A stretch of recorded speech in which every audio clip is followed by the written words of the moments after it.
Vamos a presentar agora tamén Mitoloxía Popular do Reino de Cheón, que é el libro del que é autor quien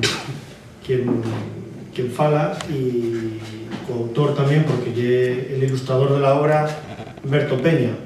El libro en cuestión é el segundo volumen que saca la Asociación Cultural Faceira, que el año pasado pues, inició también la andadura editorial publicando un pequeño compendio gramatical de la lengua, centrada especialmente en los fales leoneses y tomando como referencia pues, dos de esos fales que son el cabrés y el pachuezo. Y el pachuezo es precisamente la variedad lingüística en la que se escribió pues, el libro de mitología que presentamos ahora. En fin, foi un luxo contar con Berto Peña, porque creo que é unha persona pues, que é quizás uno de los mayores expertos en mitología de España, de Europa, centrada especialmente en la mitología, bueno, uno de los países que tiene una mitología más rica, como é Asturias, y un poco el libro está fecho en imitación de sobres de Berto Peña, imitación o emulación, si se quiere. Pero la estructura también, ese afán divulgativo también y bueno, elementos como la comparación con otras mitologías que es uno de los elementos clave del libro en cuestión. El libro de Mitología Popular del Reino de Cheón lo que falle una compilación con datos propios también y con datos pues, esbiliados de toda la investigación etnográfica que se hizo y que se falle en Lleón en los últimos 100 años aproximadamente, y una compilación de un conjunto muy concreto de leyendas que son las leyendas que podemos llamar mitológicas. Son leyendas que tratan bueno, pues de un conjunto de seres muy característicos de la nuestra tradición, como son pues, xanes en León, las mouras, los encantos, el renubeiro, los cuélebres, los culebrones, la viella, los moros o mouros, los tesoros, los cíclopes, que tienen distintos nombres en León. Bueno, todo un conjunto de entes, de entidades que viven en la tradición oral o vivían en la tradición oral hasta hay muy pocos años y del que este libro pues, quiere ser un testimonio. Mitología es un conjunto de leyendas, estrictamente y eso, y también un conjunto de creencias muy concretas, unos entes, como digo, sobrenaturales, que no tienen ahora mismo entidad religiosa, pero que sí que siguen teniendo pues, una vinculación muy especial con el territorio, con la geografía. Eso es un elemento clave para entender lo que son las leyendas mitológicas. Esencialmente la vinculación que se establece con el territorio es muy importante, porque lo que hacen las leyendas mitológicas es explicar una determinada parte del territorio pues, con una tradición significativa, una tradición muy bella, una tradición también que suele esconder de algún tipo de significado que no es comprensible de una forma directa o por lo menos en un primer momento. Ese es un elemento muy importante. También hay otro conjunto de tradiciones mitológicas que son las referidas a los fenómenos meteorológicos. Los más significativos quizás sean pues, los renuberos, todas las tradiciones míticas que falan de esos entes llamados en el noroccidente pues, de diversos nombres. El Lleón, el más característico, es renubero, renubeiro, los nuberos asturianos, en definitiva. Las leyendas mitológicas, como digo, pues traten de la naturaleza o traten también del territorio. Esos son dos elementos quizás muy importantes para diferenciar este tipo de entes y también los personajes o las figuras mitológicas que aparecen protagonizando pues estas tradiciones. A diferencia de lo que pasa con Asturias, por ejemplo, el inicio de la investigación etnográfica sobre este aspecto de la cultura popular y en León mucho más nuevo, hasta el año 1948, que fue cuando empezó el padre César Morán a investigar este aspecto de una forma quizás un poco más sistemática. No había una tradición pues, muy amplia de estudios sobre este aspecto del folclore leonés. Precisamente el padre César Morán publicó en el 48 un artículo que se titulaba en la revista de Dialectología y Tradiciones Populares Notas folclóricas leonesas, donde falaba pues, de muchas cosas que se atopan en el libro. Falaba del mito de la griega, que es un mito muy característico de las zonas del León. Falaba de los moros mágicos, de los mores encantaes, también de las ciudades sanagaes, de los tesoros, de los culebrones, de los renuberos. Él no falaba exactamente de mitología, falaba de tradiciones folclóricas, no daba exactamente ese nombre que se popularizó con los años y que Way pues, denota muy bien lo que queremos decir cuando hablamos de mitología popular. El ámbito del libro, el ámbito de la mitología popular, no es estrictamente el de la provincia leonesa. Hay otros vínculos muy importantes con Zamora y con Salamanca, y el conjunto de León desde ese territorio histórico que es de la región leonesa, del país leonés, del reino de León, pues es precisamente en el que se centra la obra en cuestión. Pero, bueno, a pesar de que el ámbito geográfico es muy concreto al territorio leonés, entendido en un sentido amplio, en un sentido regional, en un sentido histórico, las tradiciones mitológicas de León tienen vencellos importantísimos con otros territorios de la península. Los más evidentes quizás son los del noroccidente y más en concreto con Asturias. La mitología leonesa, cualquiera que pueda acercarse un poco a este libro o a otras obras que tratan de la mitología de este territorio, va a decatarse de las muchas semejanzas que hay con los mitos asturianos, con los xanes, con los cuberos, con los trasgos, con los diaños. Bueno, un poco esa tradición enmarca-se dentro del conjunto de tradiciones del noroccidente y en un sen más amplio con otras tradiciones europeas, no estrictamente ya peninsulares, pero sí también europeas. Es decir, hay un ámbito cultural que ya es de Europa donde se enmarcan estas tradiciones, pero ya digo, las semejanzas, los parecidos o las cuestiones para hacer una comparanza más estricta, más estrecha, y siempre el noroccidente, más en concreto Asturias, la mitología y es sustancialmente igual, cuando no idéntica. En todo caso, los temas concretos de los que trata el libro son las mujeres sobrenaturales, que reciben distintos nombres en León, también en Asturias. Un nombre muy característico y el de Xanas, en Asturias Xanes, que yo no me llamo muy olvidado en León, y un nombre característico de unas historias muy concretas, precisamente es que están más a ver a esas Asturias. El nombre más tradicional para las mujeres sobrenaturales y en León el de Moras, el de Les Mores, también el de Encantos y otros nombres muy significativos como el de la Reina Urraca. Pero también atopamos la mitología leonesa, fundadores gigantescos como la griega o como determinado tipo muy singular de mores, los moros míticos, los tesoros, los cuélebres, los basiliscos, el renuvero, la viella, el trasgu, el sumicio, el diañe, lo mediobu, las ánimes en pena, las procesiones de muertos y otros mitos menores, entre los que quizás destaca el Uyucón y un conjunto de mitos referidos a cíclopes leoneses que también tienen un interés muy importante.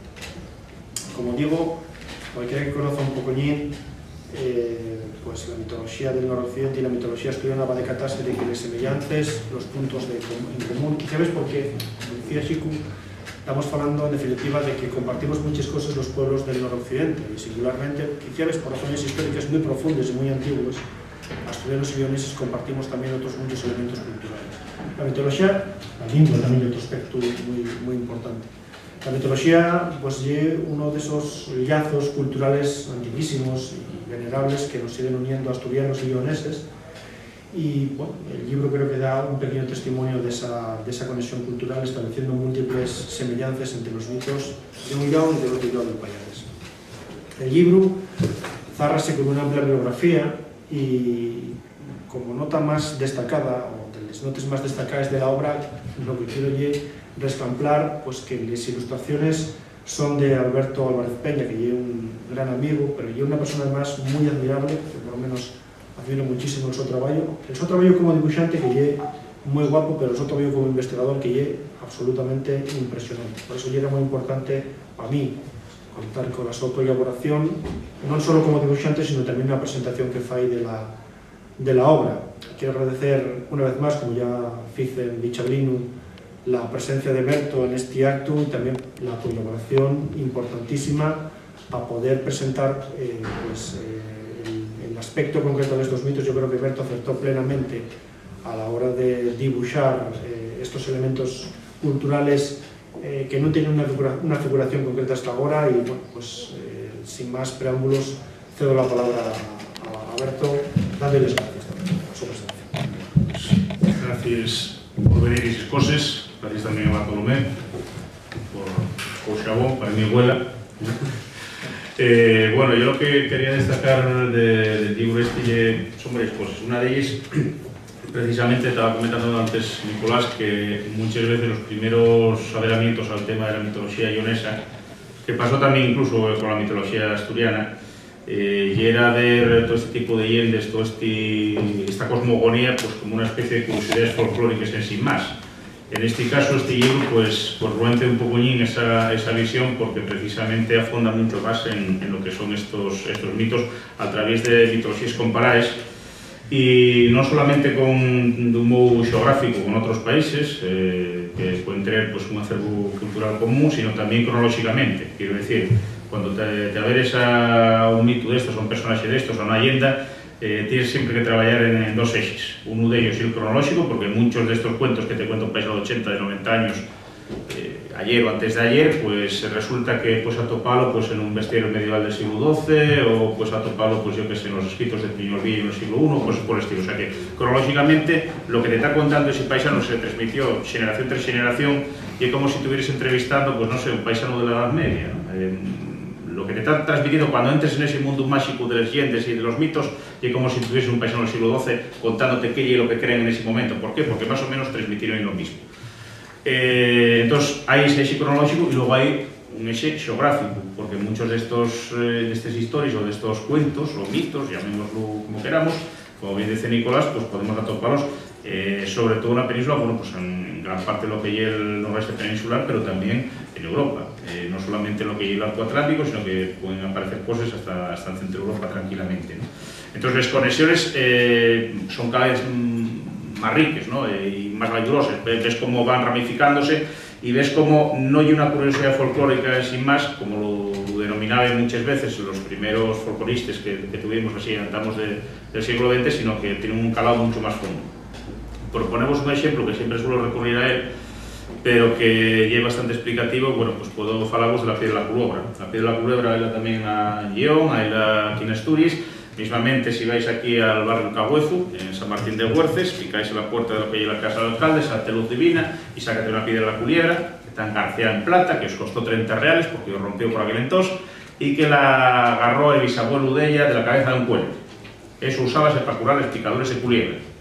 Bueno, pues luz divina, enfrente la mina la camocha, cuéntate que la heredó la de los bisabuelos, y la piedra de la Culebra fueron de 7 culebras, una de ellas un cuélebre. Por culiebro, si queréis, van soltando toda la baballa, toda la galmeada en la cabeza de la más grande, que es el cuélebre, van testando, y cuando se endurece hay que agarrar esa piedra, y es pues, una piedra maravillosa. El caso es que, bueno, pues precisamente de ese valir hicieron un escote cuando rompió, para engarciar en plata entre todos los vecinos del Cagüezo, de San Martín de Huerces. Bueno, pues si desmenuzamos esta historia, que hay un montón de sitios, mismamente Aureliano en los años 20, claro, y en otros tiempos, pues veíalo como una curiosidad folclórica y decía, bueno, cree el vulgo, que tal, bueno, más o menos mirábalo un poco de medio lado, ¿no? Y en otras épocas, en los años 20, evidentemente, el análisis que se hacía pues de todo este tipo de temas de mitología ya era bastante diferente. Bueno, también había autores como, por ejemplo, General Ibau, en Folclore de Probaza, que, bueno, pues tenía un análisis bastante moderno, porque precisamente Cartera era con Sevillot, y, bueno, en fin, había un tema más así. Pero, bueno, esveíamos esta historia. Bueno, pues tiene una explicación biológica también. La explicación biológica, ya que cuando están esos, bueno, 7 o 5, las culebras que sean, pero para la mitología popular tienen que ser 7, todo tanto es haciendo un hoyo, pues lo que están precisamente es el celo. La mayor de ellas no es el macho, sino que es la fema, y son varios machos los que intenten fecundar esa fema. Pero para la xente, cuando están haciendo ese hoyo, que ya los meses de calor, ya que están entestando la piedra, están haciendo la piedra. En realidad ahí están a lo suyo. Bueno, tenemos una cosa biológica. Segunda historia. Tú agarres esa piedra de la culebra, a ti pícate una culebra, muérdete una culebra. Bueno, en la tradición popular supone que pican con obleiro, en realidad el obleiro sacan una más que para oler. Pones esa piedra y suelta el veneno. Bueno, pues si efecto placebo. Aquí tenemos la suerte que en Asturias la única culebra que lleva venenosa es la víbora sevana, que es un endemismo cantábrico. El resto de culiebres no tienen veneno, con lo cual, pues poner eso, pues poner cualquier otra cosa, la vara de plano pelada en verde que dicen que suelta el veneno, que no vas a morrer. O sea, allí perfectamente válido el asunto. Entonces tienes una explicación medicinable, por decirlo de alguna forma, que es el efecto placebo que tiene esa piedra. Después vamos al aspecto cronológico que os decía. O sea, ahí vimos unas cuestiones biológicas. Vamos al aspecto cronológico. Plinio el Viejo, siglo I de la nuestra era, Historia Naturalis, Plinio el Viejo, un romano que en Historia Naturalis recuelle todo el compendio de lo que se supone que es el saber de la época. Dice, creen los celtas de la Galia que en los meses de verano xúntanse 7 culiebres entre sus babas y sudoraciones, hacen una piedra, hacen un huevo que hay que recoger antes de que caiga al suelo. Bueno, pues resulta que allí lo mismo que me está contando la paisana de San Martín de Güerces, Ludivina, pero esto está contando los Plinio el Viejo en el siglo I, como una historia propia de los celtas de la Galia. Buscamos también geográficamente, bueno, pues esta misma historia pues podemos atoparla casi todo el noroeste peninsular, podemos atoparla en el sur de Inglaterra, podemos atoparla en las orillas del Rin. 1555, Olaus Magnus, obispo de Uppsala, de Suecia, dice que en el mar en Noruega pues está el rey de las culiebres, el rey de las serpientes, y que lleva una piedra maravillosa en la cabeza que hay que agarrar antes de que caiga al suelo porque, bueno, pues, es envenenable, etcétera, etcétera. O sea que, como veis, tenemos una historia que nos cuenta. Volvemos a Ludivina, lo que está enfrente de la Mirana Camocha, el barrio Cagüezu, que no sabe ni qué lleva los Magnus, ni Plinio el Viejo, ni todo este telar, y nos lo está contando cómo, pues de transmisión oral y demás. Incluso nos está amosando, está enseñándonos una presunta piedra de culiebra. No sé si estoy explicándome de la fondura, el calor que tiene todo este tipo de historias. O sea, no son curiosidades folclóricas que inventó abuelito o abuelita para entretener a los nietos, no son cosas que, bueno, cree el vulgo sin más, sino que cuando estamos hablando con alguien así, está contándonos pues el saber antiguo pues, de un paisano de la Edad Media o de un paisano del siglo I, que dice que no, que esto faise así por tal. Hay otras cuestiones que tienen de verde, pues pueden explicarse por precisamente antiguas religiones, como bien fue Nicolás, ¿no? Muchos de las antiguas divinidades del paganismo, pues con la llegada del cristianismo acabaron pues, arrequexados a un cachón como de gorrios, o incluso otros acabaron arrequexados como santos también, según fueren de un día o de otro las cosas. Mismamente, pues otras explicaciones pueden ser biológicas. Muchas veces está el tema de que si tú vas a una fonte donde estuvo bebiendo una muller o una burra, una yegua, si cayó alguna crin de burra al agua o cayó un pelo de una muller, va a transformarse en culiebra. Eso pues, va a hecho rara, ¿no? Bueno, pues vamos a desmenuzar el asunto, vamos a esbillarlo bien. Mismamente, si bebes, tienes que tener cuidado porque si suerves para adentro uno de esos pelos que se transforman en culiebra, pues crea una culiebra en la tripa. Y bueno, y fulanito cuando bebía leche, pues entonces la culiebra removíase y tal. Y hay todo un rosario de rezos y de conxuros precisamente para impedir que cuando vayas a ver las fuentes, en la fonte, pues vayas tragando un bicho de estos. Pues en este caso la explicación pues es biológica. Hay un Gushan que bueno, el nombre científico que dan es Gordius, por eso el nudo gordiano.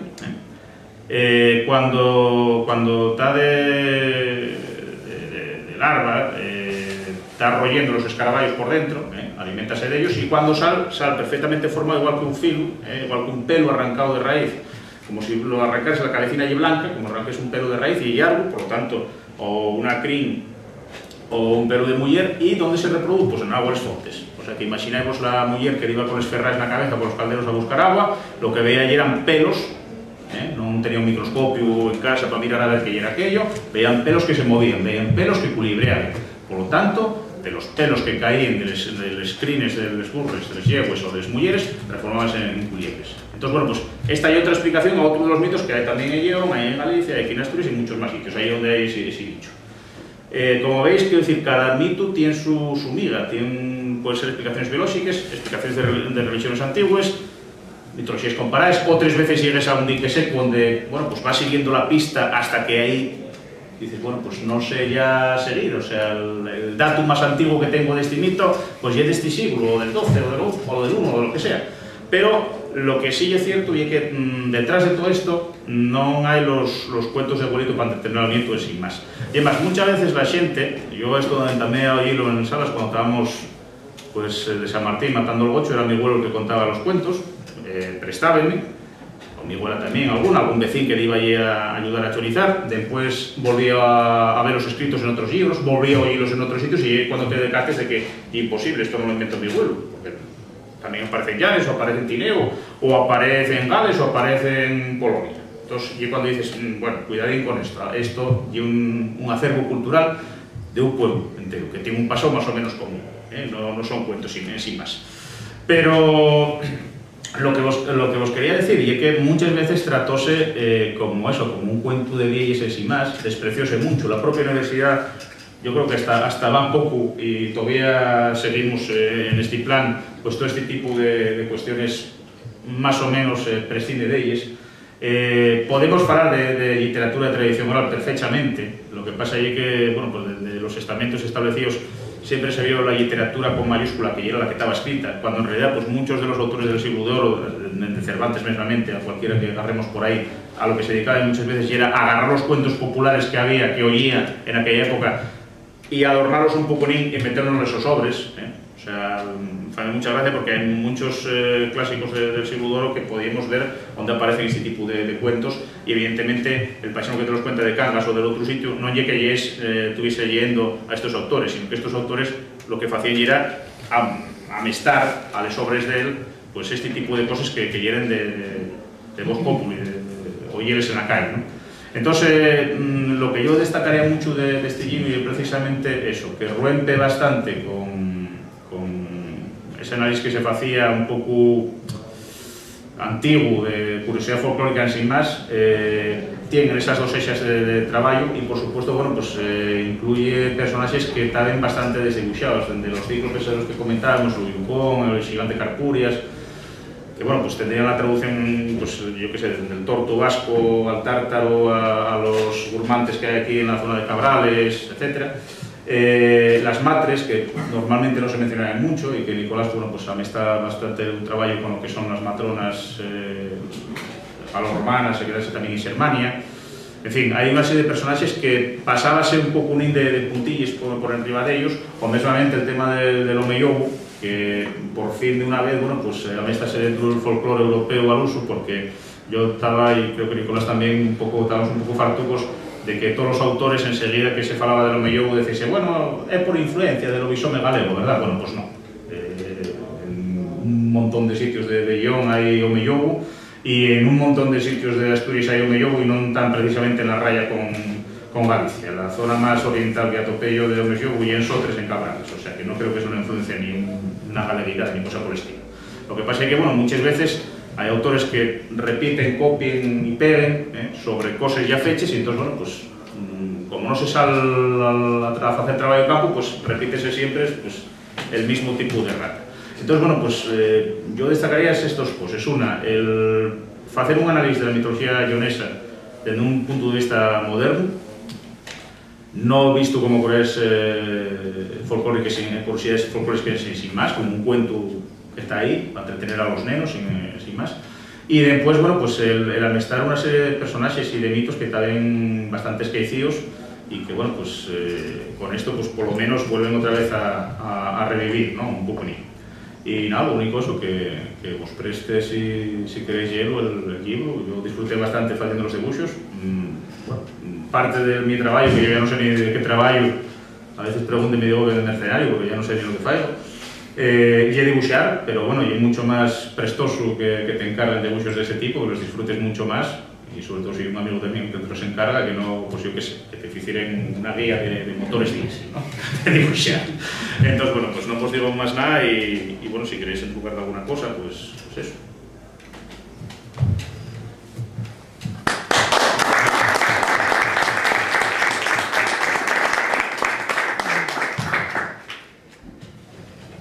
Y es siempre un placer sentir hablar a Berto Peña. Realmente, bueno, yo creo que entendéis perfectamente por qué quise contar con él a la hora de hacer los dibujos, no solo los dibujos también, sino un poco seguir la estela que él marca en esas investigaciones etnográficas en Asturias, pero también, bueno, por esos trabajos también sobre mitología cántabra o mitología gallega. La verdad es que tuve un tiempo intentando que Berto hiciera también algún trabajo sobre mitología leonesa, pero como él no se animó, pues al final tuve que hacerlo yo, y este es el producto de ese trabajo. Hay una cosa que no os comentaba que yo creo que es muy importante, sí que faló Berto de ella, y que siempre lo local siempre nos lleva a lo universal, y a lo que es muy actual o a lo que es de un sitio muy concreto, es siempre un aspecto más del mundo y en definitiva de las cosas que compartimos los seres humanos aquí y en otras zonas. Yo creo que prácticamente todas estas tradiciones también tienen reflejo en otras partes de Europa. Yo muy curioso porque hay unos hermanos contacté con una investigadora italiana de la isla de Cerdeña que acaba de publicar también un libro sobre la mitología de esa isla mediterránea. Y yo muy curioso porque analizando un poco los libros respectivos encontramos muchas cosas comunes. Una cosa muy común y muy significativo de que tanto en Asturias como en León o en Cerdeña, también en otras zonas de Europa hay llanes. Es fascinante, con ese mismo nombre. En este caso la pronunciación de llana, pero yo en el mismo momento que topamos en Asturias, en algunas zonas de León, bueno, en otras partes como Rumanía, curiosamente, en todos los países de fala románica topamos mitos muy asemejados. Lo que pasa es que prácticamente toda Europa desapareció ese mito y solo se mantiene en zonas muy periféricas del ámbito románico. Bueno, son uno de los muchos intereses que puede tener todo esto. No estamos hablando, como decía Alberto, de curiosidades folclóricas, sino una profundidad histórica, antropológica, pues también que rescampa y que merece la pena soñar.